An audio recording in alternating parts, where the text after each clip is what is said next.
Bonjour et bienvenue pour la suite des Booktubes. Alors aujourd'hui, on vous a préparé une sélection de livres avec Christophe qui parlent d'enfants qui sont livrés à eux-mêmes.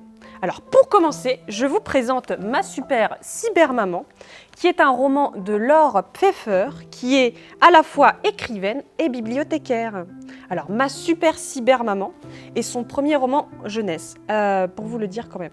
Alors dans son roman, on suit l'histoire de Margot, une collégienne de 11 ans, en classe de 6e, qui a une maman qui est malheureusement souvent absente à cause de son travail.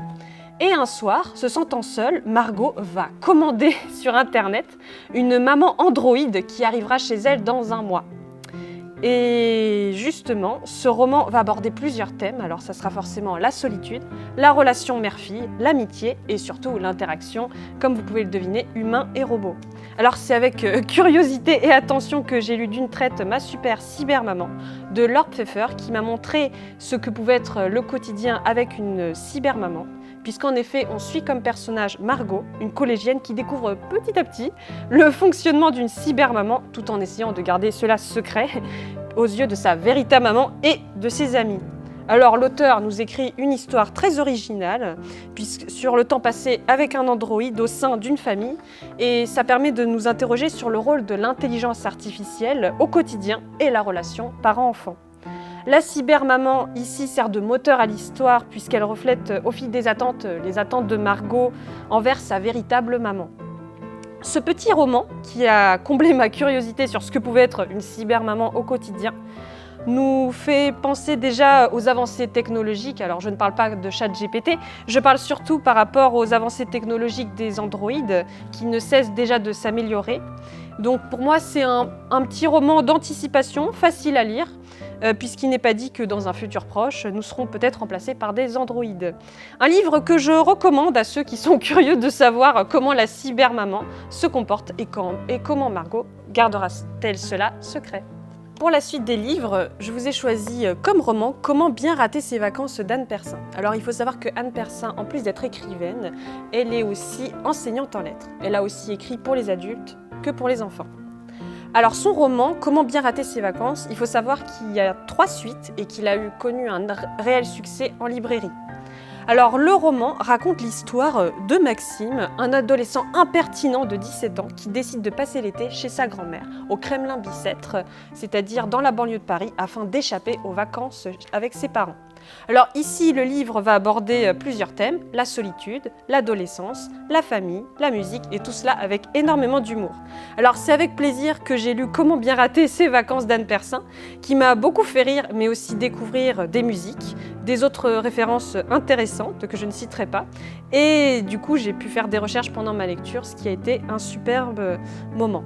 Alors en effet, en suivant les aventures de Maxime Ménard, qui à la base était un ado qui voulait simplement passer ses vacances peinardes sans sa petite sœur qui était partie en colonie de vacances et ses parents partis en randonnée en Corse, et ben malheureusement tout a basculé puisque pendant la confection de cerises à l'eau de vie avec sa mamie, il va découvrir sa mamie inanimée sur le sol du cellier et il va devoir composer avec cette situation. Heureusement, notre Maxime peut compter sur sa guitare et sur son réseau social favori. L'auteur nous écrit ici une histoire originale, riche en rebondissements et humour aussi, sur des vacances qui vont changer radicalement et montrer comment un ado peut se gérer lui-même sans aide. Alors c'est un livre que je recommande à tous ceux qui veulent rire, surtout pendant les vacances, découvrir des situations et références pendant leur lecture et avoir une lecture très vivante. Alors comme dernière lecture, je n'ai pas choisi un roman mais une bande dessinée qui a un drôle de titre, Frunk de Olivier Bocquet. Et il faut savoir que Olivier Bocquet n'a pas fait que de la bande dessinée, mais il a fait aussi des romans. Alors cette bande dessinée raconte l'histoire d'un orphelin de 13 ans qui est à la recherche de ses parents et se retrouve propulsé, comme vous pouvez le voir, à la préhistoire. Ici, les thèmes seront forcément l'aventure, la préhistoire, l'humour. Alors, j'ai été captivée par le tome 1, parce que c'est le tome 1, de la bande dessinée Frunk, parce qu'on apprend que cet orphelin n'a pas réussi à se faire adopter 3 fois, donc il faut quand même le faire, et qui va se faire adopter d'ici une semaine par la famille Moche, c'est comme ça, qui l'accepte tel qu'il est. Cependant, ayant appris que ses parents ne sont pas morts, il décide de fuguer avec le peu d'informations dont il dispose sur ses parents. Et cet adolescent, c'est un peu comme celui de tout à l'heure, il n'hésite pas à ouvrir la bouche quand quelque chose ne lui plaît pas, mais il va se retrouver malgré tout dans la préhistoire et il devra faire avec. Livré à lui-même, il nous fait découvrir un monde inconnu préhistorique où la vie n'est qu'une question de survie et où l'on est entouré de bestioles monstrueuses et de brutes épaisses. On comprend mieux le titre de la BD Frunk, puisque une fois arrivé dans ce monde, on ne s'exprime pas avec des voyelles, tout simplement. C'est une bande dessinée que je recommande à tous ceux qui sont curieux de savoir comment va s'en sortir Frank dans ce monde inconnu et rechercher ses parents. Ceux qui veulent tout simplement de l'action, du suspense et avoir le plaisir, parce que effectivement, vous allez devoir déchiffrer certaines bulles des hommes préhistoriques qui s'expriment avec aucune voyelle. Alors pour ma part, je vais vous présenter le tome 1 du manga Magus of the Library. C'est une œuvre écrite par Mitsu Izumi qui compte actuellement 6 tomes en France et c'est édité chez Kiyun. On y découvre Shio Fumis, c'est lui, un être mi-huron, mi-hopi qui sont deux races distinctes dans le monde où l'histoire se déroule. Shio est un véritable passionné de lecture. Pour lui, qui vit dans la pauvreté et qui est victime de moqueries à cause de sa double ethnie, les livres sont vraiment un échappatoire.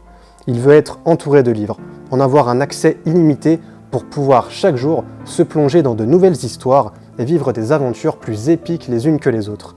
Son rêve, accéder à la lointaine Afshak, car c'est là où se trouve la bibliothèque centrale, c'est le paradis des lecteurs. Un rêve qui paraît inaccessible pour un enfant comme Shio. Mais finalement, un jour, des employés de la bibliothèque appelés des Kahuna se rendent dans son village.